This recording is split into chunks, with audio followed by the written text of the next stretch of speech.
Okay, good morning, ladies and gentlemen. Thanks for attending the press conference at such short notice.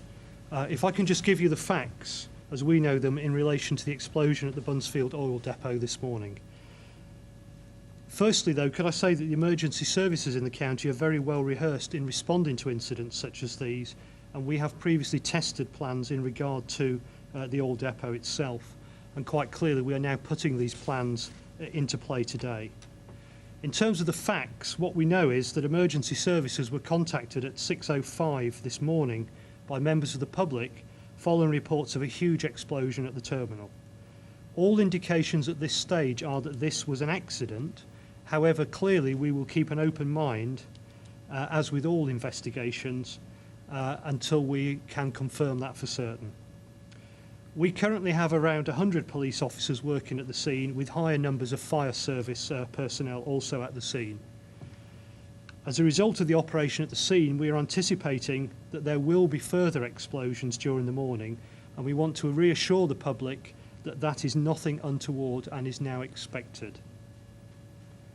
In terms of the site itself, there were a number of staff at the site at the time of the accident, and work is clearly still being undertaken to assess and collate information about their status. However, at this stage, we believe there are around 36 casualties, and I would emphasise that the vast majority of these are not serious injuries and are being treated at local hospitals. We think at the moment about 4 people are more seriously injured. If people have concerns about family members or friends, we have set up a casualty bureau number, and that number is 0800 096 0095. If I could repeat that, it's 0800 096 0095. There is also an overseas number on 0207 158 0125. And again, if I can repeat that, 0207 158 0125, obviously for anybody living abroad with concerns. As things stand at the moment, there is a plume of smoke above the site. There are light winds blowing from the west, and the plume is moving very slowly eastwards. This cloud, not least because it contains heavy smoke, is an irritant and will certainly make people who inhale it potentially cough, potentially irritate their eyes, and potentially feel nauseous. Our very strong advice is that people must keep out of the plume of smoke, and if the windows of your house have been blown out or are damaged, then we would suggest that you should evacuate yourself to somewhere safer.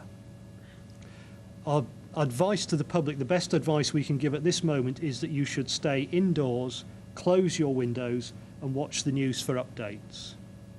If people are feeling unwell, then in the first instance we ask that they ring NHS Direct.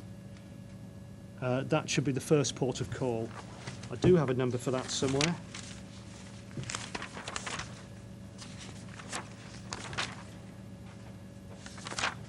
I'll give you the number in a minute, but NHS Direct. If people feel acutely unwell, they should speak to their GP or go to their local hospital. We would ask that people do not ring the emergency services in Hertfordshire about this incident unless they have a real need, and equally we are appealing to people not to panic buy petrol. There is nothing to suggest that there will be a fuel shortage as a result of this incident. Although Buncefield is the 5th largest oil terminal in the country, there are again very well rehearsed plans within the oil industry to ensure that other parts of the industry meet the demand, and these plans are already being implemented through the DTI. There has also been some damage to buildings in the immediate area, and the extent of this damage is currently being assessed. And as you would expect, there are a number of road closures and diversions, as is natural in an incident of this magnitude. And if I can just detail those diversions and road closures. If you're heading northbound coming from the east side of London, leave the M25 and use the A1 and then the A14. If you're coming from the west side of London going northbound, come off the M1, head up to the M40 to junction 10 and then join the A43 and then rejoin the M1.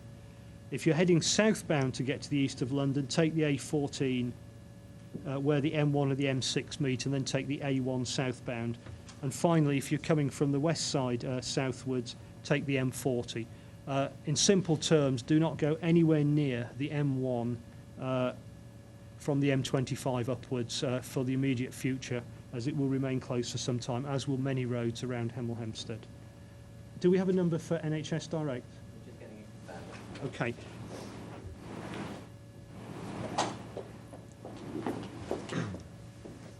Thank you. So the number for NHS Direct, if people are feeling unwell, is 0845 4647.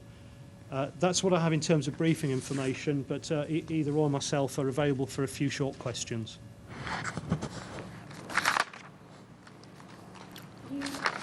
Hello, Sky News. You say that you're treating this as an accident. Do you have any details about what may have caused it?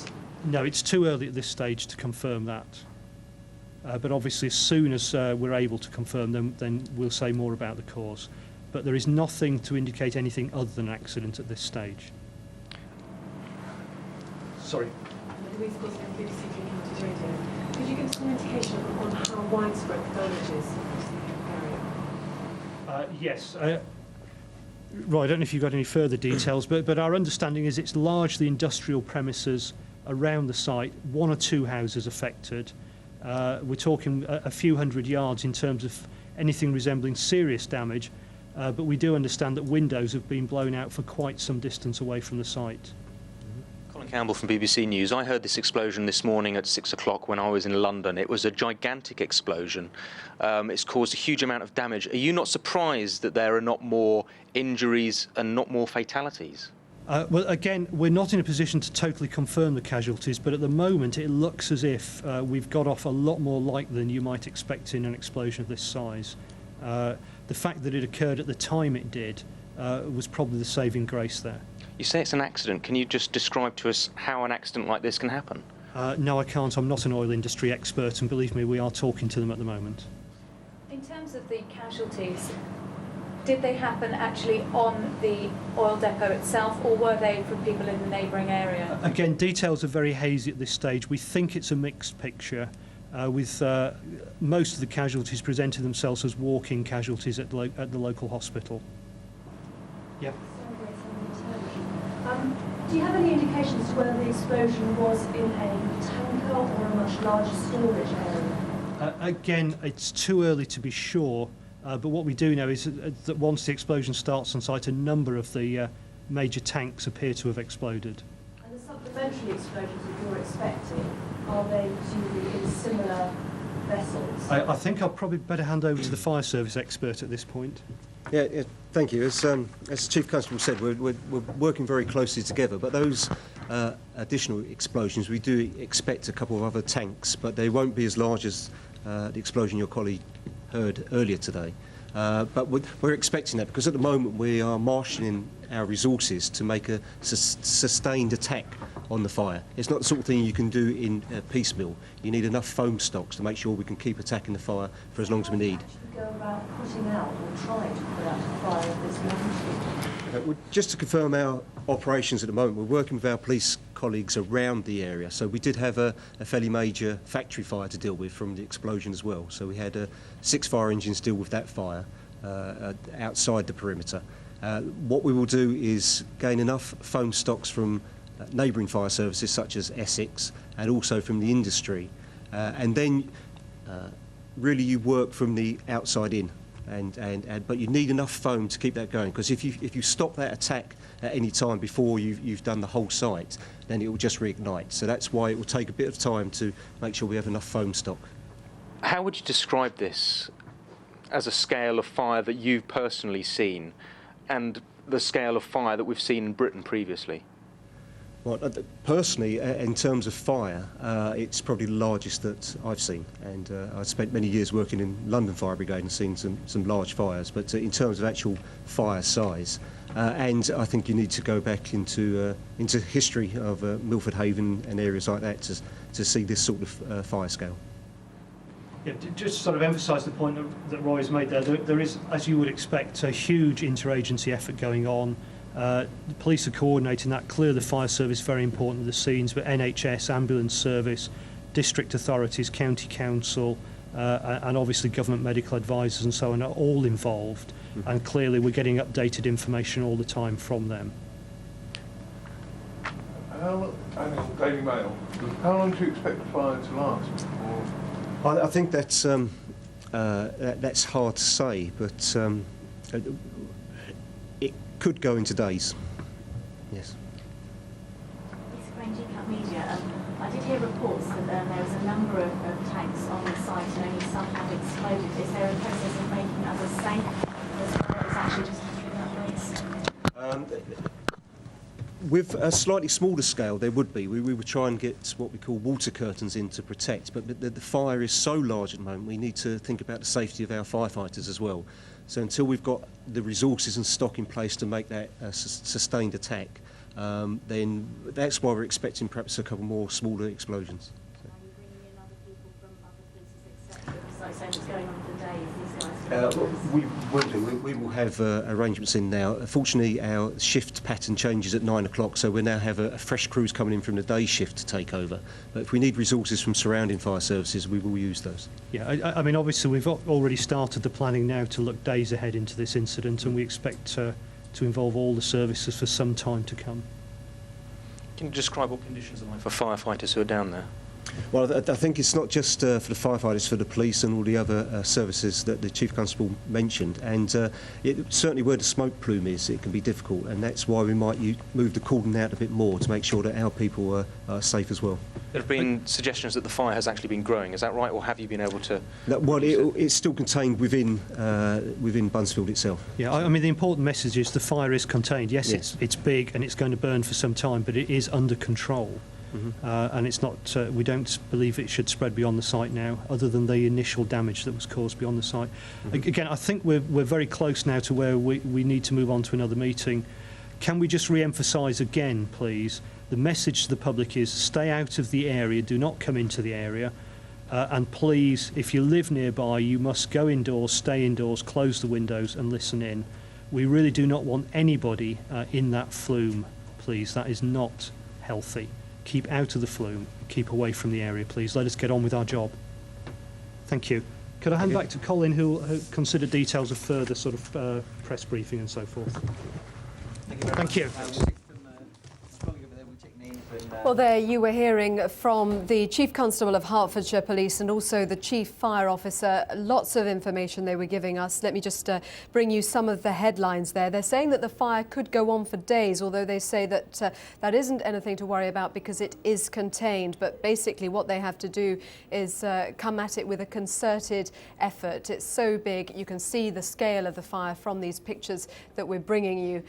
They say that there's no point coming at it in a piecemeal way. They have to hope some of it burns itself out and then hit it with one big concerted effort. And they're warning actually that there may be further, there will in fact, they said, there will be further explosions during the morning. They say don't worry about that, it is expected. They're thinking that a couple of tanks might yet explode at the scene. And in terms of the number of casualties, they are still trying to account for everybody who was on the site there, but they've said that 36 casualties is their understanding, most of those not serious injuries, although there have been 4 more seriously injured. The casualties from inside the site and outside. In a moment, actually, we'll be speaking to a spokesperson from the hospital, one of the hospitals treating the casualties. In fact, we'll speak to him now. It's Howard Borkett-Jones. He's the Medical Director of Hemel Hempstead General Hospital. Thank you for speaking to us here. Could you just tell us the latest on the number of people you're treating? Yes, I'm able to confirm that here at Hemel Hospital we've received 36 casualties from the incident. 34 of these were patients with minor cuts and bruises. They have all been seen and treated and discharged from the accident department now. There is one patient who has been transferred to our sister hospital at Watford General for respiratory support, and there's one other patient who remains under observation with us here. There have been no patients with critical injuries that we've received. We would obviously want to reinforce the messages that have already been given, that public affected by the plume should remain indoors, keeping windows and doors closed, and remain tuned in to the local news media. I would emphasise that we have prepared ourselves should there be the need for treatment of more patients. We have beds and ITU bed facilities available should that be necessary. You described the number of casualties that you received there. Were they all from inside the depot, or have they come from elsewhere as well? These are patients from the surrounding area, largely from residential properties near the area concerned. And is this an incident that you had prepared for, that you had planned? Do you have procedures in place for how